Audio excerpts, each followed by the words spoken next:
So yun, magandang buhay mga kabahay all over the world. So, happy Burr month. So, nag-start na nga ang Burr months natin mga kabahay.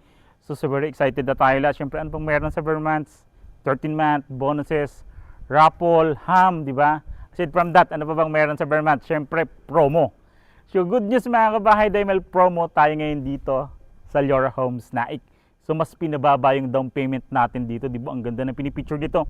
For as low as 7,800 monthly down payment, pwede mo na ma-avail si Liora Homes.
Mga kabahay, again, this is Randy Salvador.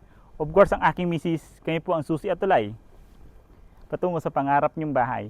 So mga kabahay, before tayo mag-house dito, nasaan ba tayo? Nandito tayo ngayon sa Liora Homes Naik, located at Barangay Malainen, Naik, Cavite. So yung offer nga natin dito is a 2-story townhouse na may lot area sa na 50 square meter. Then the floor area naman po is 44 square meter.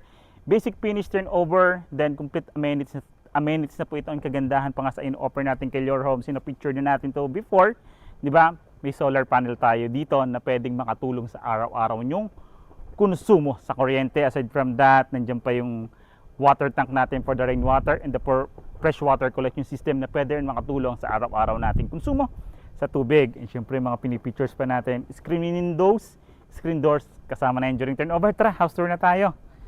So ayan, for today's video, dito muna tayo, actual turnover tayo mga kabahay. So, sa actual turnover muna tayo pupunta mga kabahay before tayo pumasok sa model house. Tara.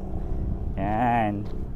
So, yung offer nga natin dito is provision po siya for 3 bedrooms. May 1 toilet and bath na po ito. Siyempre may parking space po tayo para sa ating sasakyan. So, may protection na tayo sa sasakyan natin na hindi siya naka-street parking. Nasa loob siya ng ating bakuran kasi yung space natin dito is malawak pa po. So, ayan, this is actual turnover nga. Siyempre may parking space po tayo. And color naman po ng ating bahay is very modern na rin yung color ng bahay natin, yung design. And siyempre yung tatak po ng May City Homes, siyempre si Liora Homes is develop po ba May City Homes. Kung makikita nyo, tatak po is yung mataas yung po yung ceiling. Tara. And the structure po ng bahay natin is conventional. May mga poste po tayo, may mga biga yung gawa po ng bahay natin dito. Yan.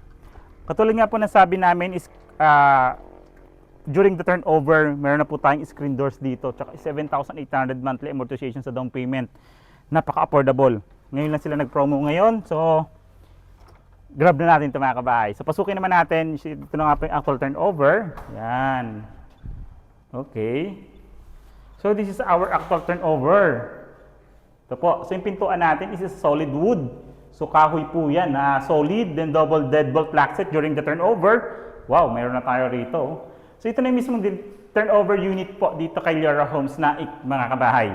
So provision for living area, provision for dining area, and aside from that, may service area pa po tayo. So later, pupuntahan po natin yan. Pero ito yung in-offer natin dito. Kung makikita yung ceiling natin sa taas, napakataas po. Yan po yung tatak ni May City Homes. Then, pagpasok na natin is may screen door.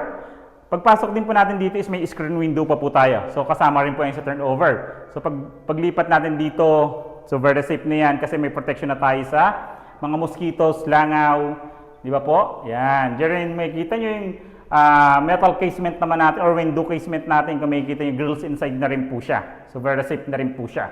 Then, sukatin naman natin ngayon yung lapad ng bahay natin dito kay Liora Homes. Yan. So ayan, 3.9 meters yung lapad ng bahay natin dito. yung kahalapadan ng bahay natin. Yung haba niya naman po, yan. Yung haba niya naman po is 4.7 meters. 3.8 yung haba, 4.7 naman po yung haba nito ni Your Home. So dito pa lang, may imagine na natin o mag-visualize na natin kung paano natin ayusin or ano yung mga gamit na ilalagay natin, di ba? Yan. Then the turnover, may mga outlets na rin po tayo rito.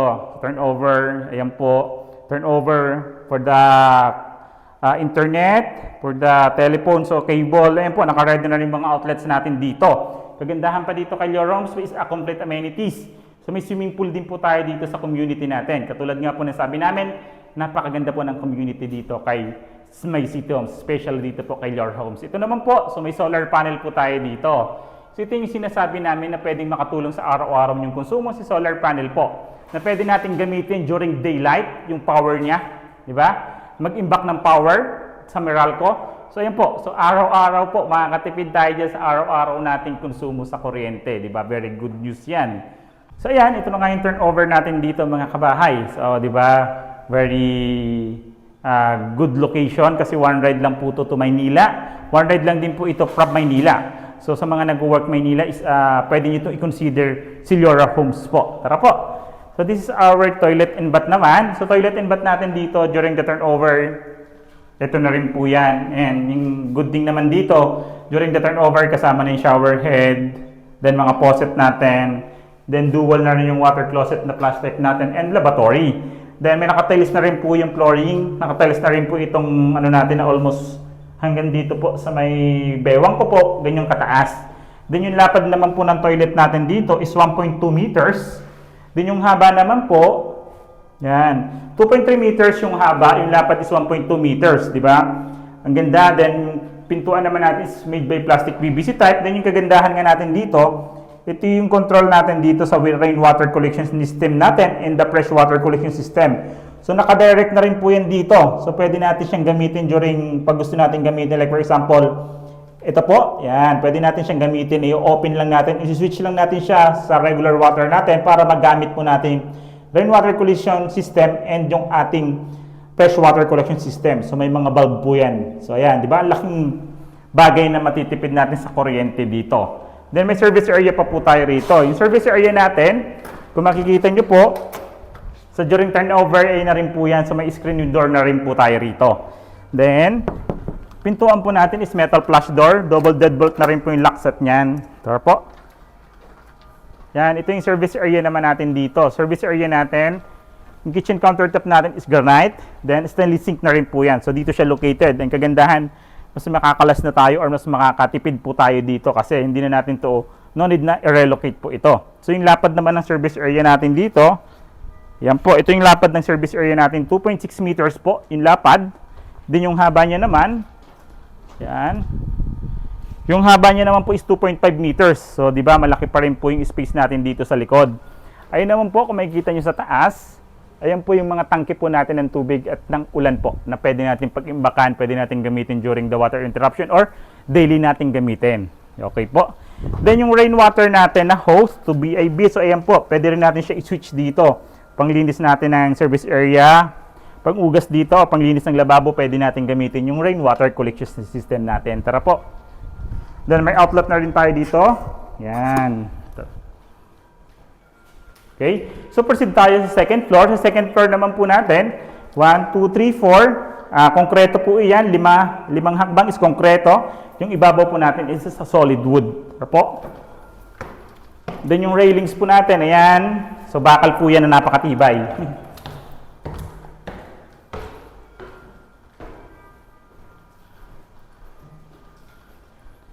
So ito naman po yung second floor natin, mga kabahay. So yun yung second floor natin. Ito yung kagandahan naman dito kay Your Homes. Di nyo na kailangan mag-hire ng magdi-design ng rooms nyo. Kasi kung nakikita nyo, naka-ready na yung partitions natin dito na guide. Pintuan dito. Ayan po. So may mga guhit na yan. Pag turnover sa atin, may guide na po tayo kung paano natin i-divide ang ating bahay. Yan. Yan. Provision nga po ito for 2 bedrooms. Pero 3 bedrooms, I think, kaya naman po isang mini office. So pwedeng-pwede. Kaya po rito. Then each rooms, just in case maglalagay tayong bedroom doon, bedroom 2 rito, bedroom 3 dito sa kabila, makikita nyo parehas po siya may mga bintana. So pare-parehas po sila well ventilated. Then lahat po ng rooms natin is may sliding window din po. Ay sliding window pala, screen window na protection natin sa lamok, langaw, di ba? Para pwede tayo mag-fully open dito. Ayun naman yung kagandahan dito kay Yora Homes. Ayan po, pwede natin siyang buksan. Then yung window casement natin is grills inside na rin po siya. Di ba? Then each rooms din po, may provision na rin po tayo for window type aircon. Ayan. Kung makikita nyo, ayan po siya. May provision na rin po tayo for window type aircon. Window type outlet na aircon. Yan, kasama na rin sa turnover yan. So yung lapad ng kwarto natin dito, simula doon, 3.8 meters yung lapad. Simula doon sa may pagtaas natin ng hagdan. Yung haba naman po is 4.8 meters yung haba, yung kahabaan dito sa sa second floor natin. Di ba? Kagandahan nito, ito papakita nga natin to Mrs. Ayun. Yan. Ang taas ng ceiling. Aside from that, maliban sa mataas yung ceiling, mayroon pa tayong astrofoil or insulation bago itong kisame natin. Di ba? May kisame ka na, may insulation ka pa. Talagang may protection tayo sa init dito sa bedroom natin dito sa taas. Yan. Dito po ay may bedroom din tayo, mga outlets included na rin. So may kasama na rin po siya. Kagandahan, naka-slab na po yung toilet natin dito. Yung pinaglalagyan po ng ating mga water tank. Ayan po yung mga water tank natin. Rainwater collection system, freshwater collection system, ayan po. Yan. Yan may kagandahan dito. So proceed tayo sa model house. Bago tayo proceed sa model house, electrical switches, ayan, nakalagay na rin, di ba? Naka-ready na rin. Tara, model house tayo.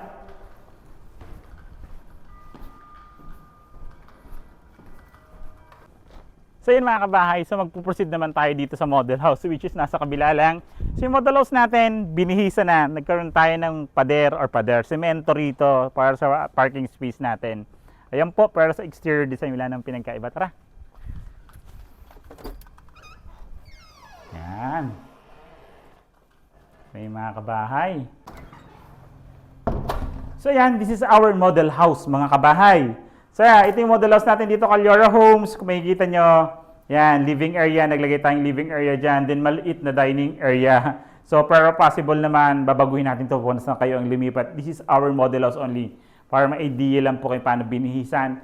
Then solar panel natin is working na po. Siya po yung nagpapagana ng aircon natin dito sa model house natin. Sa aircon, sa mga ilaw natin. Ayun po, si solar panel na po yan. Diba? Then naglagay tayo dito ng shelves so para medyo naka-cover yung hagdanan natin, which is maganda yung idea natin dito. Then naglagay tayo dito yung mga lagayan natin ng mga something like that, condiments, baso, etc. Then dito naman po yung for mga kitchen appliances po natin. Yan. For the toilet and bath. For the toilet and bath, almost wala naman tayong binago. Naglagay lang tayo ng division dito for the shower. Then naglagay tayo ng basahan, di ba? Then mirror. So almost wala nang binago. Service area natin po, wala rin po tayong binago dito sa service area. Sa design. Yan. Ang presko, grabe. Service area pala natin naglagay tayo ng polycarbonate na roofing para kung gusto nyo ganyan, maliwanag pa rin yung ditong kitchen natin. No need na for ilaw. Yan, polycarbonate, nilagay na roofing dito sa likod.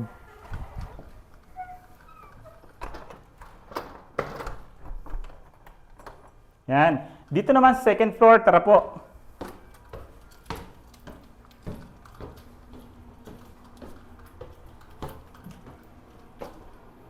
Yan. So dito, ginawa po natin 2 bedroom po rito. So 2 bedrooms po yung ginawa natin dito, which is yung master's bedroom natin. First bedroom is master's bedroom.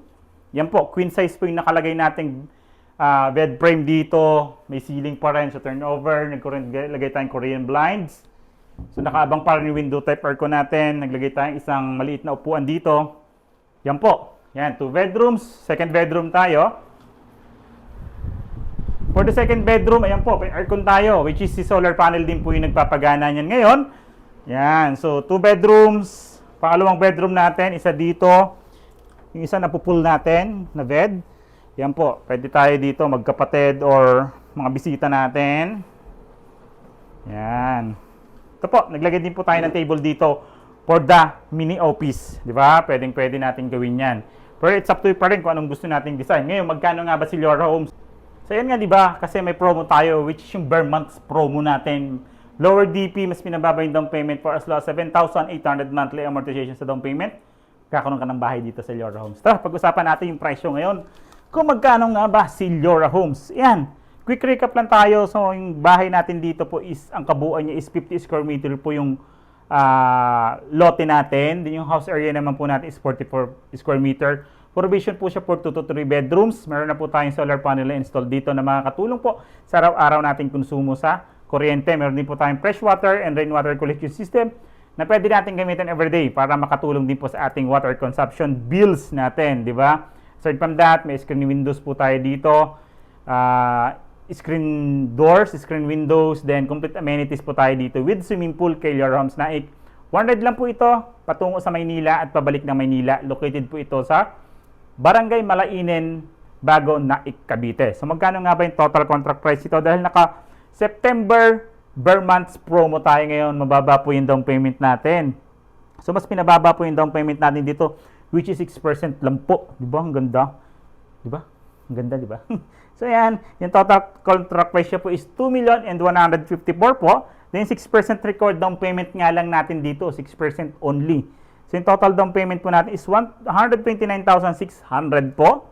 Then the reservation fee po is 12,000. Yung 12,000 naman po na yun, ililess po yun sa atin sa total down payment. So yung magiging net down payment natin is 117,600. So yung 117,600 po, hindi po yung isang bagsakan na babayaran.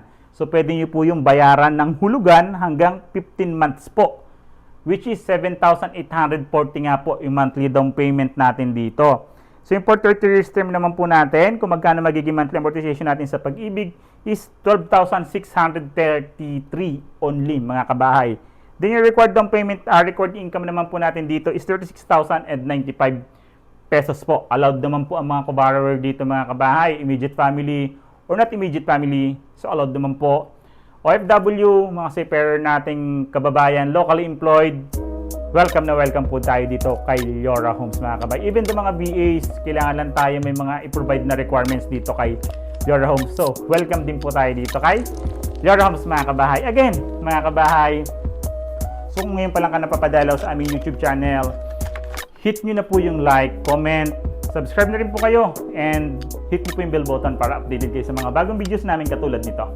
Again, I'm Randy Salvador. My wife si Julian Salvador. Kami po ang susi at tulay patungo sa pangarap niyong bahay. Maraming salamat. Bye-bye. Ba't di ka na umiikot?